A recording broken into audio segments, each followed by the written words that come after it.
Хүүхдийн эрхийн индексээр 194 улсаас 91-р жагсаж байна. Хүүхэд хамгааллын төсөв 20 тэрбум төгрөг давсан ч нөхцөл байдал сайжирсангүй. 108 утсанд дээрх гэр бүлийн харилцаатай холбоотой дуудлага нэмэгджээ.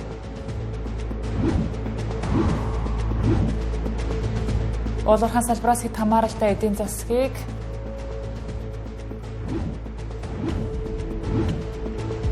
Тэтгэврийн зээлд попрол бус реформ эрхтэйг санууллаа.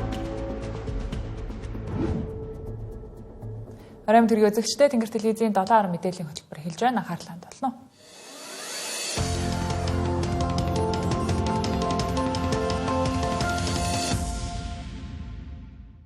Тэнгэр телевизийн 7 хоногт хүүхдийн эрхийн талаарх мэдээллийг бэлтгэн хүргэж байгаа. Тэгвэл өнөөдөр Тэнгэр телевиз Монгол улсад хүүхдийн эрх хангагдаж байна уу? Дэлхийн бусад улс орнуудтай харьцуулахад ямар хэмжээнд байгаа? За мөн дээрээс нь Монгол улсад хүүхдийн эрхийг хамгаалах байгууллагууд ажиллаа хийж байгаа гэх мэтчлэн асуудлуудыг та бүхэндээ тайлбарлан хүргэхээр яг одоо студид надтай хамт сэтгүүлч Сүрлэгмаа Цэндмаа нар ажиллаж байна. За хамгийн эхлээд Цэндмаа та бүхэнд Монгол улсын хүүхдийн эрхийн асуудал нөхцөл байдал дэлхийн бусад улс орнуудтай харьцуулахад ямар төвшөнд байгаа талаарх мэдээллийг хүргэх болно. Орой минь Цэндмаа. Орой минь. За тэгэхээр манай улсад ер нь үе сэтгэл юм хүүхдийн эрхийг зөрчсөн асуудлууд гардаг. За хэдхэн хоногийн өмнө гэхэд л 4 настай хүүхэд ээжтэйгээ байсан хүүхдийг бас онц хэсгийг амьсыг нь хөнөөсөн ийм аимшигтай хэрэг гарлаа. За ийм харамсалтай байдлаар амьсаа алдаад зогсохгүй бас хүчирхийллийн гэмт хэргийн золиос болж байгаа тохиолдлууд маш олон гарсаар байна. 2024 оны статистик мэдээллийг харах юм бол бараг өдөр болгон шахуу нэг хүүхэд хүчирхийллийн гэмт хэргийн золиос болж байгаа гэдэг статистик мэдээллийг хүний эрхийн үндэсний комиссоос танилцуулсан. За үүнийг бас олон улсын индекс үзүүлэлт хүртэл одоо баталгаажуулж байгаа гэдэг ийм мэдээлэл бол байна. За олон улсын индексийг харах юм бол Kids Right Index гэдэг олон улсын хүүхдийн одоо эрхийн байдал бусад улс орнуудад ямар байгаа вэ гэдэг индекс жил бүр 2013 оноос хойш гарсаар байгаа. За энэ индексээс харах юм бол ер нь Монгол улсад хүүхдийн амьд явах баталгааг хэр хангаж байгаа вэ гэдэг үзүүлэлтийг нь харах юм бол нийтдээ 198 улсаас манай улс 98 дугаарч жагсаж байгаа гэдэг ийм тоо мэдээлэл бол гарч ирсэн. За энэ индексийг задлж үзүүлэхээс өмнө ер нь өнгөрсөн хугацаанд харамсалтайгаар амьсаа алдсан хэрэгүүдийн талаар та бүхэнд эргэн сануулъя. За тухайлах юм бол 2018 оны 6 дугаар сар 11 настай хүү сургуулийн бие хамрын талбайд хөл бөмбөг тоглож байгаад амьсаа алдсан. 2019 оны 6 дугаар сар 9 настай хүү гадаа тоглож яваад тогонд зохиулж амьсаа алдлаа. 2020 он 8-аас 12 насны 4 хүүхэд халианд живж амьсаа алдсан. 2023 оны намар гарцаар гарч исэн 12 настай хүүхэд автомашинд дайруулж амьсаа алдсан. 2024 оны 8 дугаар сард тоглоомын талбайд тоглож байсан 4 хүүхдийг машин дайрсан гэд ярих юм бол хүүхдийн эрхийг зөрчсөн маш олон ийм харамсалтай жишээнүүд бол байгаа юм а. За энэ хэдхэн бодит харамсалтай түүх Монгол улс ер нь ирээдүй болсон үр хүүхдүүдэд ер нь хэрхэн эрхийг нь хамгаалж одоо байгаа вэ гэдгийг бас томруунаар харуулж байгаа ийм кейсүүд байгаа юм.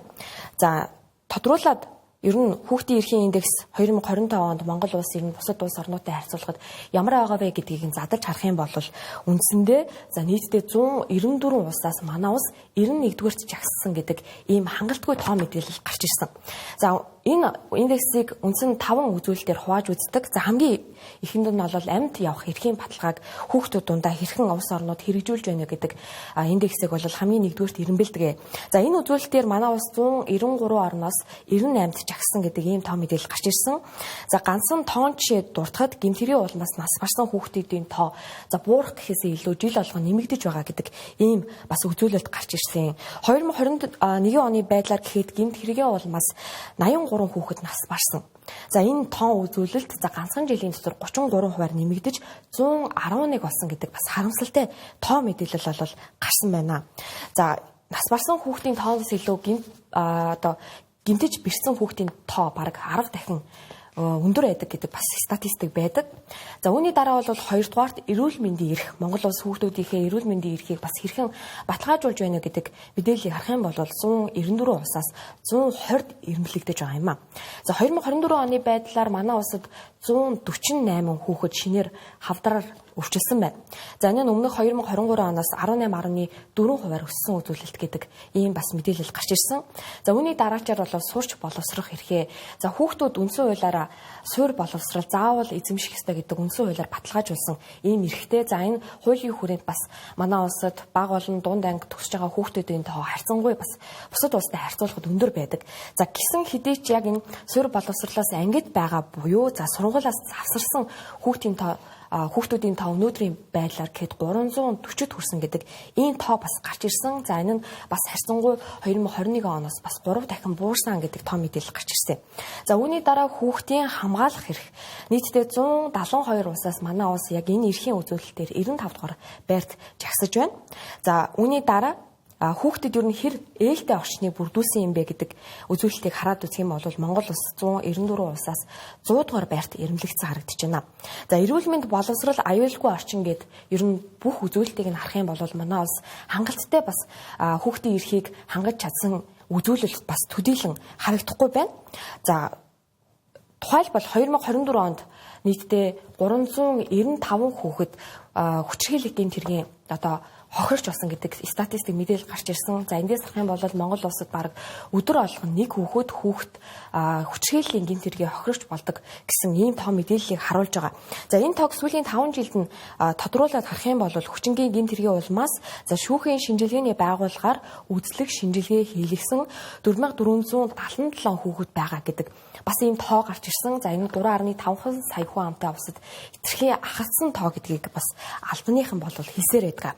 За ерөнхийдөө энэ индексийг хараад үзэх юм бол манай улсын бусаас гадна нийтдээ бас 200 орчим улсыг энэ индекс үзүүлэлтэд хамруулан за жагсааж үздэг.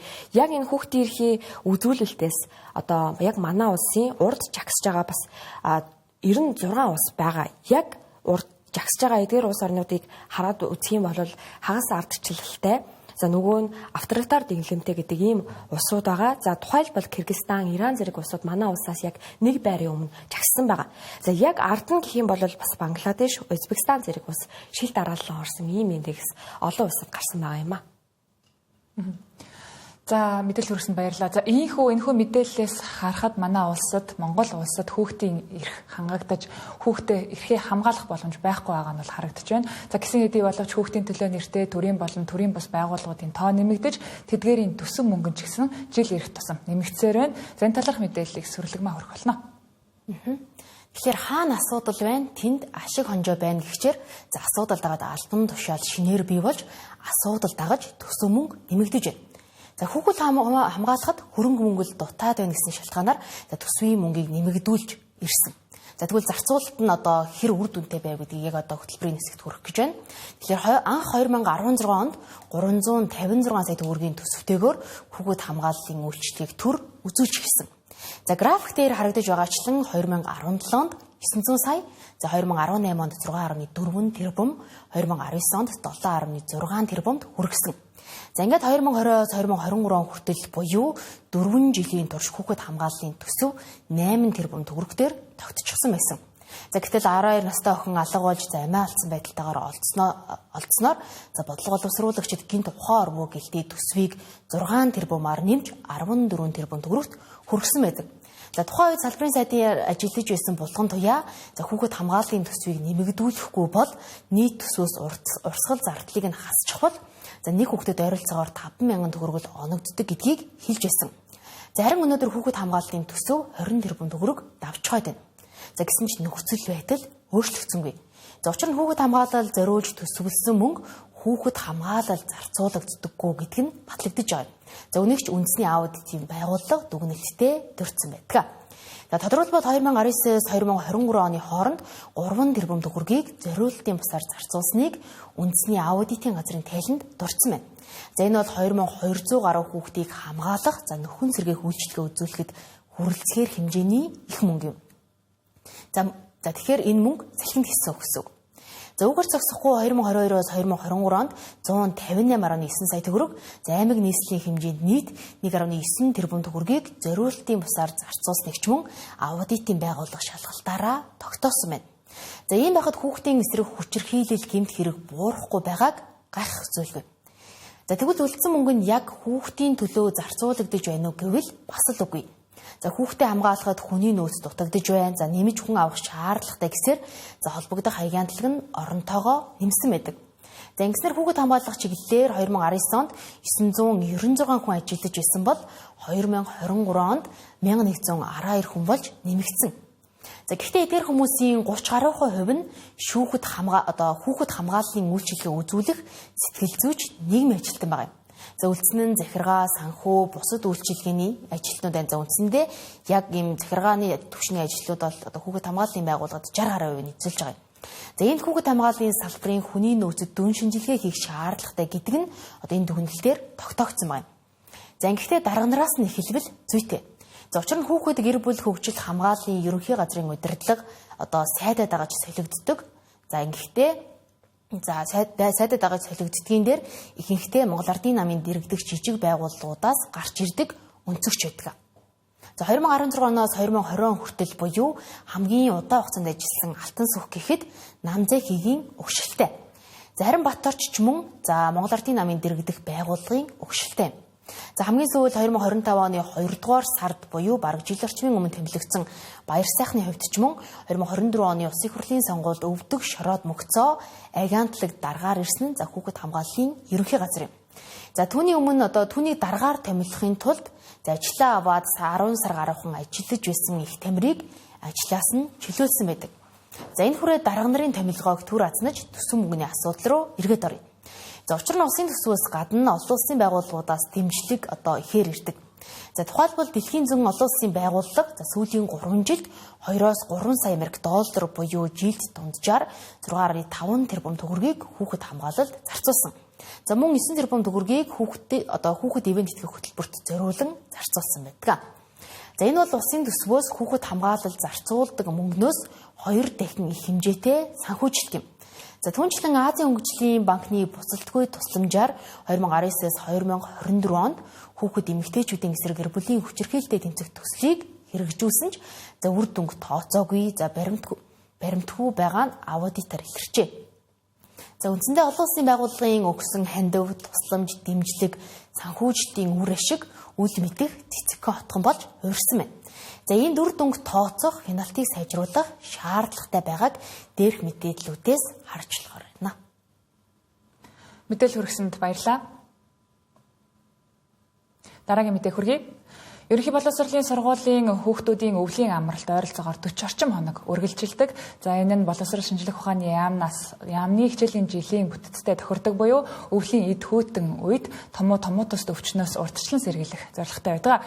За гэсэн ч яг энэ үед эцэг эхийн ажилтай байдаг учраас амралтын үеэр хараа хяналтгүй үлдэх хүүхдүүдийн тоо олширч ингэснээр амралтын хугацаанд хүүхдээ харах боломж хомс үүнээс үүдэн ахуйн ямар нэгэн эрсдэлд өртөх мөн цахим хэрэглээнд автах гэх мэтчлэн маш олон эрсдэл нэмэгддэг байна. Жишээлбэл баясгалаа охин 9 настай 4-р ангийн сурагч хичээл орж байх үед өглөө гэрийнхэнтэйгээ хамт сургуульдаа яваад өдөрт харах үеэр нь оюутан ах нь сургуулаас нь авдаг гэжээ. Харин сурагчдын өвлийн амралт ихснээс хойш бүтэн өдрийн турш гэртээ ганцаараа өнжих болсон байна. Учир нь аав ээж гэрийнхэн нь бүгд ажилтай. Охин гэртээ ганцаараа үлдэх үедээ ганцаараа гэрийн даалгавраа хийж гэрээ цэвэрлэж нохоотойгоо тоглодог. За үлсвэл өчигдрийн хоолоо халааж иддэг тухайга ярьж байлаа. Түүний хувьд ганцаараа байх үедээ хийхэд хамгийн хэцүү санагддаг зүйл нь хоол халаах гин. Харин даалгавраа хийж байхдаа тусламж хэрэгтэй болвол аав ээж рүүгээ уцаар залгаж асуудаг гэлээ. Ихэнхдээ ганцаараа үлдчихэж байгаа. 9 цагаас оройн 5 цаг хүртэл гэрийн даалгавраа цаг орчим хийдэг. Тэгээд ганцаараа хийдэг. Өсвөл өчигдрийнхээ хоолыг халаах юм уу эсвэл нэг хямд талах шаард идэг баг. Миний тэр тосон миний гарууд заримдаа төлдөг байсан. Тэгээ аяг тавгаа хураахад аягнууд хаах үедээ гэж амар айдаг гэсэн. Амар хэцүү байдаг санагддаг. Нохотойгоо байгуулахаар айдаггүй, нохоо манаа бол нохотой байхаар хайна болоод идэг. Заримдаа уйлахаараа нохоогоо тэрвчмээр санагддаг. Энэ мэтчлэн хүүхдүүд өдөржин гэртээ ганцаараа үлдэж хараа хяналтгүй байх нь хэвийн үзэгдэл мэт боллоо. За энэ нь ганц нэг айлын асуудал биш, хот суурин газарт улам нэмэгдэж буй нийгмийн нийтлэг дүр зураг болж байна. Хүүхэд гэртээ ганцаараа байх үедээ цахилгаан хэрэгсэл ашиглах, гадагш гарах, цахим орчинд хяналтгүй нэвтрэх зэрэг энгийн мэт боловч эрсдэлтэй зүйлстэй нүүр тулдаг байна. Хэрв гэр хороололд буюу галалдаг гэртээ бол эрсдэл бүр ч их нэмэгдэнэ. Аав ээж нь ажилтаагаас болж цоочтой хаалганы цаана үлдсэн хүүхдүүд галт төмөрт өртөж байсан харамсалтай жишээнүүд ч цөөнгүй бий. Урт амралтын хугацаанд хүүхдүүдийг хамруулах, өдөр өнжүүлэх, аюулгүй орчин бүрдүүлэх, эцэг эхчүүдэд бодит дэмжлэг үзүүлэх бодлого зохицуулалт бараг байхгүй гэж хэлж болно. Гэхдээ анхаарах ёстой албаны хүмүүс буюу хороо хэсгийн ахлагч нийгмийн ажилтнууд бол олон. За үүний горыг хамгийн эмзэг бүлэг болох бага насны хүүхдүүд л үүрч байна. Сурагчдын амралтын үед хүүхдтэй холбогдох дуудлага мэдээллийн тоо нийт өсдөггүй ч ахуйн орчинд тусалдах дуудлага ихсдэг тухай цагдаагийн ерөнхий газраас мэдээлэл өглөө. Үүнтэй холбогдуулан хүүхдийн тусламжийн 108 утсанд ирсэн дуудлага мэдээллийг сүүлийн 3 сараар задлан харьцууллаа. Сургуулийн урт амралтын үед 108 утсанд ирэх нийт дуудлагын тоо буурсан ч гэр бүлийн харилцаатай холбоотой болон хүүхэд өөртөө сэтгэл зүйн зөвлөгөө хүссэн дуудлага өссөн байгаа юм. Тодорхойлбол 10-11-р саруудад 6100 гаруй дуудлага ирсэн байгаа бол сурагчдын амралт эхэлсэн сар буюу 12-р сард нийт дуудлагын тоо 1000 гаруй дуудлагаар буурчээ. 10-р сард гэр бүлийн харилцаатай холбоотой 135 дуудлага, 11-р сард 127 дуудлага байсан бол 12-р сард 151 дуудлага болж өссөн байна. Сэтгэл зүйн зөвлөгөө хүссэн дуудлага 10-11-р саруудад 20 гаруй байсан бол 12-р сард 40 орчим болж 2 дахин нэмэгджээ. Харин цахим орчны зохистой хэрэглээний талаарх зөвлөгөө хүссэн дуудлага буурсан байгаа нь амралтын үед хүүхдүүд цахим орчны хэрэглээндээ санаа зовхоо байсан гэсэн үг. Ингээд харуул сурагчдын урт амралтын үеэр хүүхдүүд сургууль багшийн хяналтаас түр холдож ихэнх цагаа гэр бүлийн орчинд өнгөрүүлэх болдог нь тодорхой эрсдлийг дагуулж байна.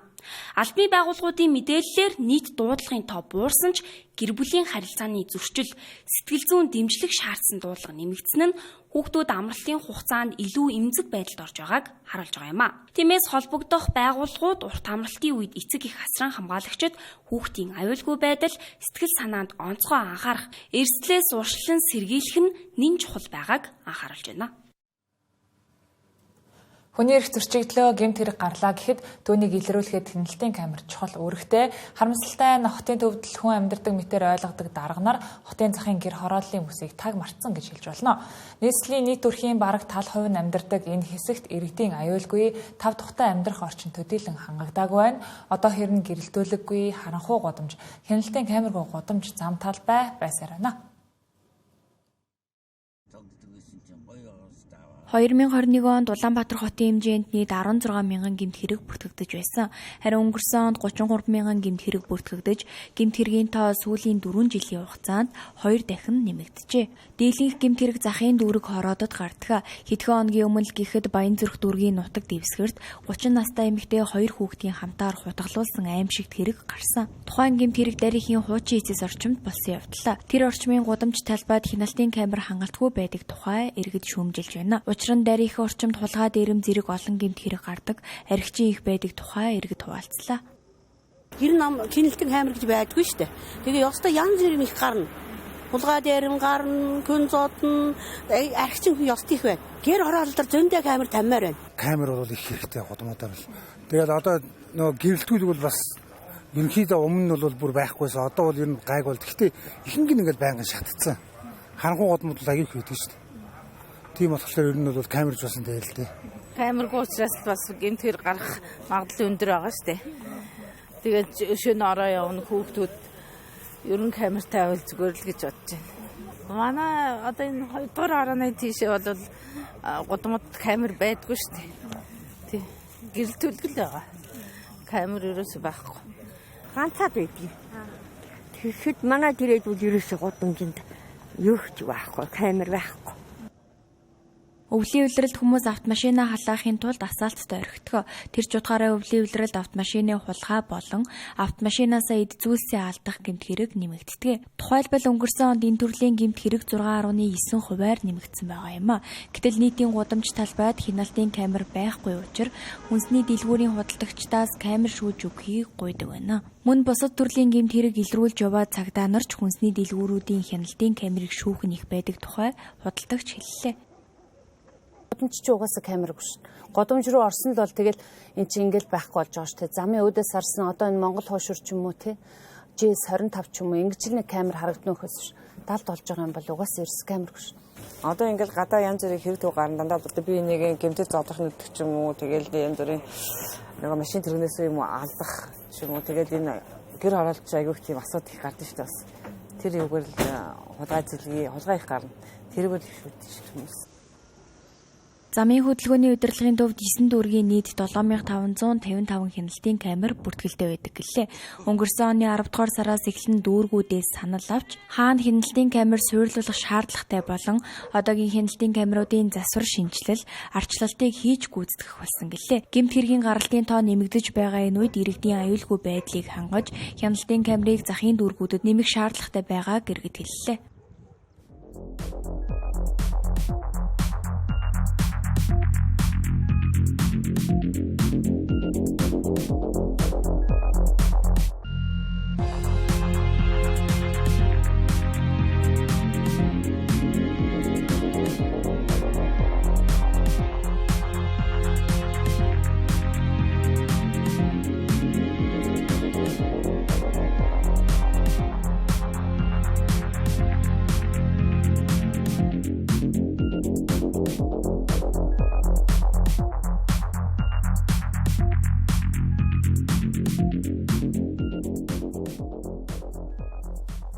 Далаар мэдээллийн хөтөлбөр үргэлжилж байна. Монгол улсын экспортын өсөлт 2015 оноос хойш жил тутам тогтмол 30 гаруй хувиар нэмэгдсэн гэсэн тоон үзүүлэлт байдаг. Манай улсын экспортын 93%-ийг уул уурхайн гаралтай бүтээгдэхүүн, 2.4%-ийг нэхмэл эдлэл, 1.3%-ийг үндсэн төмөрлөг, 1.4%-ийг мал аж ахуйн гаралтай бүтээгдэхүүн, 1.5%-ийг ургамлын гаралтай бүтээгдэхүүн эзэлж байна. Өөрөөр хэлбэл манай экспортын орлого дан ганц уул уурхайн салбараас хамааралтай гэж хэлэхэд хэлцдэггүй. Үүнээс үүдэн улсын төсвийн орлогч ганц салбараас хамааралтай удаан явах нь урт хугацаанд ноцтой эрсдэл үүсгэж байгааг эдийн засагчид хэллээ. Хэдийгээр манай улсын экспортын хэмжээ жилээс жилд нэмэгдэж байгаа ч экспортлж байгаа барааны нэр төрөл төдийлөн өөрчлөгдөөгүй. Сүүлийн 15 жилд царийн хөдөр, хар тугалгын хөдөр, лаазалсан мах, хадгалсан мах, тосны ургамлын үр, рапс, ноосоор хийсэн нэхмэл давуу зэрэг 10 хүрэхгүй бүтээгдэхүүн шинээр экспортлогджээ. Нэр төрлөөс гадна экспортын бүтцийн хувьд нэг салбараас хараат байдал нэмэгдсээр байгааг анхаарах шаардлагатай байна. Уул уурхайн салбар нь манай улсын экспортын дийлэнхийг бүрдүүлж байгаа ч уул уурхайн бус салбарын нийгэм эдийн засгийн оролцоо өндөр хэвээр байна. Тухайлбал уул уурхайн бус салбарт 94 мянга гаруй аж ахуйн нэг үйл ажиллагаа явуулж нийт ажиллах хүчний 70-50% нь энд ажилладаг. Мөн манай улсын дотоодын нийт бүтээгдэхүүний 87%-ийг бүрдүүлж, гадаадын шууд хөрөнгө оруулалтын 25% нь уул уурхайн бус салбарт орсон зэрэг олон тоон мэдээлэл үүнийг нотолж байна. Ажил хийж байгаа 100 хүн тутмын 25-аас 26 нь хөдөө аж ахуйн салбарт, 50 орчим нь үйлчилгээний салбарт ажиллаж байгаа бол уул уурхайн салбарт 6 орчим хувь нь ажилладаг. Хэдийгээр уул уурхайн салбар нь манай улсын экспортын 93%-ийг дангаар бүрдүүлж байгаа ч илүү капиталын орц ихтэй, ажиллах хүчний оролцоо бага тооцогддог салбар. Энэ ч утгаараа хөдөө аж ахуйн болоод үйлчилгээний салбарын бүтээмж, дундад цалингийн хэмжээ бага байдаг. Жишээ нь уул уурхайн салбарын ажилчдын сарын дундаж цалин 5.1 сая төгрөг байгаа бол хөдөө аж ахуйн салбарынх 1.7 сая төгрөг орчим байна. Иймээс уул уурхайн бус салбар тэр дундаа хөдөө аж ахуйн салбарын бүтээмжийг ашгийг нэмэгдүүлэх шаардлага байгаа нь харагдж байна. Уул уурхайн бусад экспортын голох бүтээгдэхүүнийг харвал хоньны ноосноос 4.5 сая доллар, амьд мал, амьтны гаралтай бүтээгдэхүүний экспортоос 170 сая доллар, ургамлын гаралтай бүтээгдэхүүний экспортоос 41.8 сая доллар олжээ. Энэ бол цаашид өсөн нэмэгдэх боломжтой зах зээл. Олон жил эдийн засгийг солонгоруулна гэж хоосон лооз мэд хөлөглөн ярьсан ч бодит үр дүн төрөөгүй. Тэгвэл уул уурхайн бус экспортын орлогыг нэмэгдүүлэх бодит зах зээл нь дээр дурдсан хөдөө аж ахуйн салбар юм а. Харин энэ салбарын үр өгөөжийг бодитоор нэмэгдүүлэхийн тулд бүтээгдэхүүний чанар, гарц, нэр төрлийг сайжруулах, энэ төрлийн бизнес эрхлэгчдийг дэмжих хууль эрх зүйн орчин тодорхой болох шаардлага бий юм а. Улсын их хурлын гишүүн Эрдэнэбат хаан банкны удирдлагад тэтгэврийн зээлийн хүүг бууруулж, зээлийн хугацаа 36 сар болгон сонгохыг хүссэн албан бичиг хөрвүүлжээ. Уг асуудлыг хаан банк хүлээн авч шийдвэрлэн зээлийн хүүг бууруулж, хугацааг сонгосон шийдвэрийг гаргасан байна. Сонсоход таатай мэт боловч энэ шийдвэр нь бусад банкудад эрсдэлтэй гэдгийг эдийн засагчид хэллээ. Ганц нэг банкны зээлийн хүүг буулгах, хугацааг уртсах бос нийт ахмадуудыг ядуурлаас гаргах, бодит орлого нэмэгдүүлэх бодлого шийдвэр дутагдж байгааг тэтгэлсэн юм. Товчхондоо улс төрчид попрох бус бодлогын алдааг заасах учиртайг санууллаа. Тэтгэврийн онд 8.6%-аар нэмэгдэж, дундаж тэтгэврийн хэмжээ 900 мянгад шүргэж байна. Улсын хэмжээнд 412 мянган иргэн өндөр насны тэтгэвэр авдгаас 70% нь арилжааны банкудад тэтгэврийн зээлтэй. Нэг ахмад дунджаар 14 сая төгрөгийн зээлтэй сард 675 мянган төгрөгийн зээлийг төлдөг байгаа юм а. Ийхүү ахмадууд зээлээ суудгуулж 176 мянган төгрөгөөр амьдрах шаардлага үүсдэг. Дундаж орлоготой өрхөл гэхэд амжиргааны суур зардлаа хангахын тулд сарын орлогынхоо 48-аас баггүй хэсгийг хэрэглээндээ зарцуулах шаардлагатай гэх тооцоолол байдаг. Гэтэл ахмадууд сарын тэтгэврийнхээ 70%-ийг тэтгэврийн зээлдээ суудгуулсаар байна. Ийхүү ахмадуудыг зээл авсан эхний сардаа мөнгөтэй байж, үлдсэн 35 сардаа 100 гаруй мянган төгрөгөөр амьдрах хүнд нөхцөлийг улс төрчид дэмжсээр байгаа юм а. Зээлийг аваад өөрөө зарцуулдаггүй одоо бусад тэ 3 дахь читгээдэд одоо өөр хүүхдтэй ч гэдэг юм өөр одоо зүйл зарцуулдаг гэдэг байгаа шүү дээ. Тэгэхээр энэ бол өөрөө тухайн тэтгэврийн одоо насны иргэний амьдралыг одоо маш том эрсдэлт, санхүүгийн эрсдэлт аваачиж байгаа асуудлаа хэн нэгэн улс төрч одоо улс төрийн онооны төлөөч гэдэг юм уу тийм ээ. За одоо яадгийн ийм байдлаар асуудалд хандаж болохгүй гэж үзэж байна. Ер нь бол энэ тэтгэвэр тэтгэмж нийгмийн даатгалын сангаар одоо ямар нэгэн байдлаар одоо оноо авах хэрэгсэл болгож янз бүрийн арай хөөрөө гаргаж одоо нийтийн сэтгэл зүг өмблээд тах нь бол тийм зохимжтой зүйл биш ээ. Бусад улс оронд 3 төрлийн орлогоос тэтгэвэр авдаг учраас орлогынхоо 70%-тай дүүц гүйц хэмжээнд тэтгэврээ тогтоологдог. Харин манай улсад сарын цалингийнхаа 30-аас 45%-аар тэтгэврээ тогтоологдог учраас тэтгэврт гарсан хүн шууд ядуусан игнэнд шилжих эрсдлийг дагуулдаг. Тиймээс одоогийн хуваарлтын системийг хуримтлын систем рүү шилжүүлэх хэрэгтэй гэдгийг засагч хэллээ. Тэтгэврийн зээл энтер гэдэг иймэрхүү юмтай ноцтолж байхаар тэтгэврийн реформ хийх ёстой. Реформ гэдэг нь юу гэсэн үг вэ? Одоо байгаа 17%-аас нь ядаж 1-2%-ийг хөрөнгө оруулалт хэлбэрээр хувь хүний нэрийн данс дээр үүсгэх ёстой. Тэрийг одоо сонгуулийн PR болгож олон жил явлаа. Энийг бодит ажил хэрэг болгох ёстой гэж хэлмээр байна. Нөгөө талдаа банкудад тэтгэврийн зээлийн хүү болон хугацааг өөрчлөх шаардлагыг тулгаж болохгүй гэдгийг эдийн засагчид хэдэн сарын өмнөөс хэлж эхэлсэн. Гэтэл улс төрчид үүнийг тоолгүй банкудад тулгасаар цагаан сар төгсөн энэ үед тэтгэврийн зээлийн хүү болон хугацааг өөрчилжээ. Ахмад наснууд баярын үеэр тэтгэврийн зээлээ авч байдгаа барж үүнээс цааш хоосон суух эрсдэлтэй болж байна. Түүнчлэн нэг банкны хүлд бусад банкд чирэгдэж тэтгэврийн зээлийн хүүгээ бууруулах, хугацаагаа уртасгах эрсдэлт нөхцөлтэй нүүр тулж байгааг ч хэллээ. Энэ сарын 6-ны өдөр цахим сүлжээнд нийтлэгдсэн Чингэлтэй дүүргийн улсын бүртгэгч хэвтрийн иргэнийг биечлэн ирж хурууны хийгээ уншуулахыг шаарджээ гэсэн тайлбартай бичлэг олон нийтийг бухимдлуулахад хүрсэн.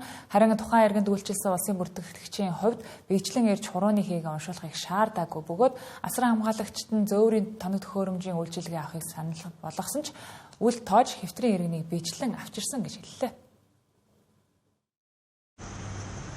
Тухайн иргэний асран хамгаалагч анхлан 1-р сарын 2-ны өдөр улсын бүртгэлийн байгууллага тоон гарын үсэг авахар хандсан байна.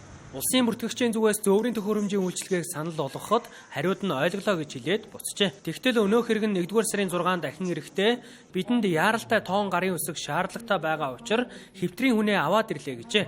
Нэгэнт үйлчилгээ авахар зориод ирсэн иргэнийг хүлээн авч төрийн үйлчилгээгээр тусалсан ч хариуд нь нууцаар бичлэг хийснээ илтэд мушхан гуйвуулсан тайлбартаагаар цахим орчинд нийтэлсэн байна.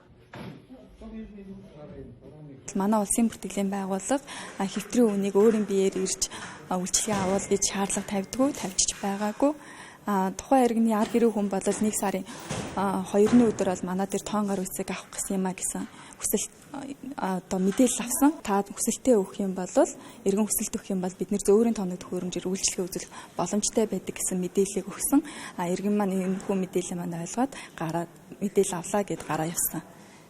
Өчигдрийн байдрал бол нөгөө хүн маань ороод ирсэн. Би босоод та зөөврийн тооног төхөөрөмжөөр үйлчлэгээ авах гэж байна гэсэн чинь би яарад надад нэг яаралтай хэрэгтэй болохоор би ингээ хүнээ аваагаар идэрлээ гэсэн үйлчлэгээгээ яг хэвийн хууль журамны дагуу үйлчлэгээгээ үзүүлээд гарсан. Тухайн үедээ би бол тэр бичлэг хийж байгааг бол анзаарч хараагүй. Манай хажуу талын бүртгэж маань анзаараа та одоо байгууллага дотор юм бичлэг хийж гинүү гэдгсэн чинь бичлэг бол одоо бичлэг хийж байна. Гэтэ би танаа байгууллага болон тоо хоёрыг одоо оролцуулаагүй. Аймгийн халамжаас биднээс ийм бичлэг шаардаад байгаа болохоор халамжид одоо асаргаа сунгах юундаа зориулж бид нар хийж байна гэсэн болохоор бид нар тэр зүйлдээ зориулж л хийж байна гэж утсан. Улсын бүртгэлийн байгууллагын үйлчилгээг гэргээ аппликейшнээр, киоск машинаар, биечлэн, мөн зөөврийн тоног төхөөрөмжөөр гэсэн 4 өөр хэлбэрээр авах бололцоотой. Зөвхөн Чингэлтэй дүүргийн хэмжээнд л гэхэд өнгөрсөн онд 900 гаруй иргэн аж ахуйн байгууллагад зөөврийн тоног төхөөрөмжөөр улсын бүртгэлийн үйлчилгээг хүргэжээ. Түүнчлэн зөөврийн тоног төхөөрөмжөөр үйлчилгээ авахын тулд тухайн иргэн заавал биечлэн ирэх шаардлагагүй. Харин асран хамгаалагч нь хүсэлт гаргахад нээлттэй төдийгүй хүсэлт гаргасан иргэн үйлчилгээ авах өдрөө өөрөө сонгох бололцоотой гэж мэдээллээ. За энэхүү Чингэлтэй дүүргийн улсын бүртгэлийн газарт үүссэн дээр хөл явдал нь тухайн иргэн групп сонгох гэгт нь хариу тоон гарын үсэх шаардлагатайгаас үүдсэн байна. За тэгвэл иргэд группээ сонгуулах гэж олон төрлийн үзлэг шинжилгээнд хамрагдахаас гадна хариаллын дагуух сум орон нутагтаа заавал биечлэн очиж үйлчилгээ авахыг шаардах нь баггүй чирэгдэл үүсгдэг байна. Үүнээс цацуу нэгэнт групп тогтоолгосон л бол түүнээс хойш эмчийн идэвхтэй хяналтад байх дургүй хинэггүй хандлага иргэдийн дунд түгээмэл байна. Энэ нь сонголт хийлгэх үедээ тухайн иргэний группээс асагдах үндэслэл болдог гэлээ. Эрүүл мэндийн сайд болон хөдөлмөр нийгмийн хамгааллын сайдын хамтарсан тушаалын дагуу 2024 оноос эхлэн 1-3 жил болон хугацаагүй гэсэн 4 өөр байдлаар групп тогтоох болсон. Жишээлбэл гар хөлөөнд тайруулж хөдөлмөрийн чадвараа алдсан иргэд хугацаагүйгээр групп авдаг болоод байгаа. Тэгвэл иргэд бие эрхтэндээ хариуцлагатайгаар эзэн болж эрүүл мэндийн үзлэг шинжилгээнд байнгын хамрагдаж байхыг эрүүл мэндийн яамнаас зөвлөсөн юм а. 2 жилийн хугацаа группээр тавьж өгдөг. Одоо жишээлбэл за та 2 жилийн дараа группээ сонгуулах байна шүү. За иргэн маань 2 жилийн дотор хинт ч үзүүлээгүй. Одоо яагаад хөдөлмөрийн чадвар алдалт гэдэг зүйлийг тогтоож байгаа гэхээр тухайн өвчнийг яаж нэхээрээ эрүүлжүүлэх. За эрүүлжүүлж нөгөө чадахгүй маа гэхэд бусад өвчин, бусад системийг бид нар хамгаалах ёстой. Эрүүл мэндийн талаас болон нийгмийн талаас хамгаалах ёстой учраас тухайн одоо иргэн маань заавал идэвхтэй хяналт буюу өрхийн эмнэлэг, өөрийнхөө нарийн мэргэжлийн эмчит үзүүлэх шаардлагатай байдаг. За яг энэ нөхцөл байдлаа хангаагүй явж байгаад 1 жил 2 жилийн дараа иргэд гинт эмч дээрээ ирдэг. За ингээд та яагаад ингээд группийнхаа хяналтанд үзүүлсэнгүй бэ? Нарийн мэргэжлийнхаа эмчит үзүүлсэнгүй бэ гэхээр саяны яаж энэ асуудал ингээд үүсдэг. Одоо та идэвхтэй хяналтанд байгаа таны гэж групп туслах үндэслэл болж ийн гэхээр ер нь энд үзүүлээч яадыг. Үгүй л миний өвчин байж байгаа. Одоо та бид хоёрын ярьдаг энэ сэдвээ хүндэгддэг гэсэн үг. Тэгэхээр энэ цаашид ер нь манай иргэд маань группт орлоо хөдөлмөрийн чадвар алдалтаа тогтоолох юм бол эмчтэйгээ иргэн холбоотой ажиллаж явах нь их чухал шүү гэж хэлмээр байна. Иргэнд хугацаагүй групп болгохдоо дараах шалтгаан төвчлөлүүдэд үндэслэдэг байна. Үүнд сүрье, бүрэн тэнэгрэл, шизофрен эмгэг, оюуны гүнзгий хомсдол, хөл эсвэл гараа тайруулсан нурууны эмгэггүй зэрэг өвчлөлүүд ордог байна. Тэгвэл тухайн иргэний групп авах хугацааг тогтоохдоо хөдөлмөрийн чадвар алдалтын хувь хугацаа, өвчний үе шат зэрэг шалтгаант нөхцлүүдэд тулгуурлан шийдвэрлэдэг байна.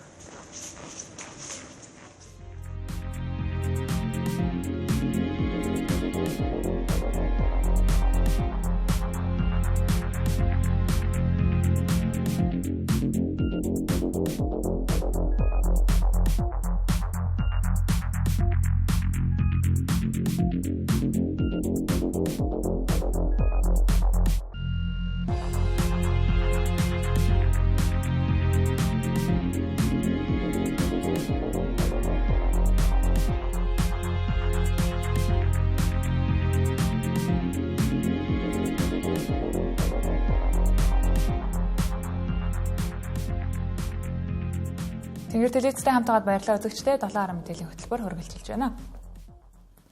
Жил бүрийн үдийд 1072 хувьцааны ногдол ашигаас иргэдэд хуваарлдаг. Энэ жилийн тухайд Эрдэнэс 5 толгой компани санхүүгийн үзүүлэлтээр иргэн бүрт ногдол ашиг хүртэх боломж тун тааруу байгаа талаар тус компани гүйцэтгэх захирал мэдээллээ.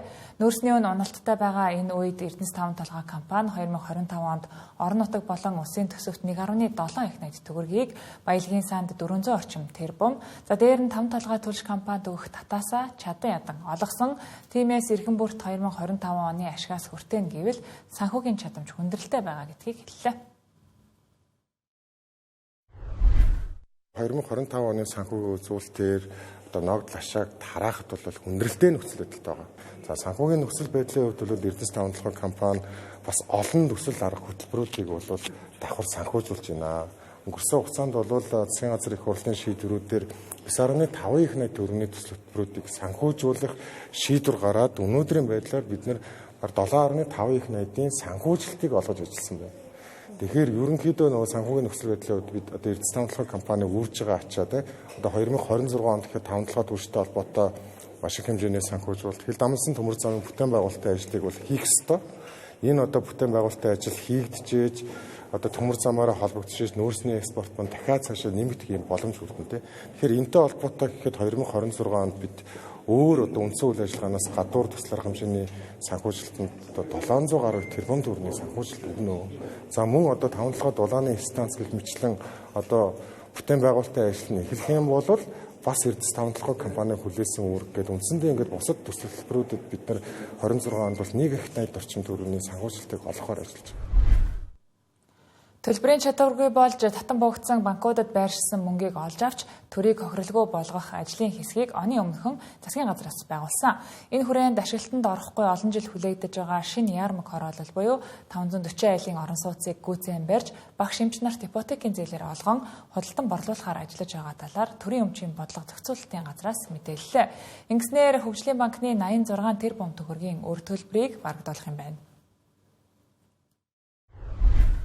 Хороолт байж байгаа 530 айлын орон сууцны тухайд бол бид нийслэлийн засаг даргатай ярьж байгаа.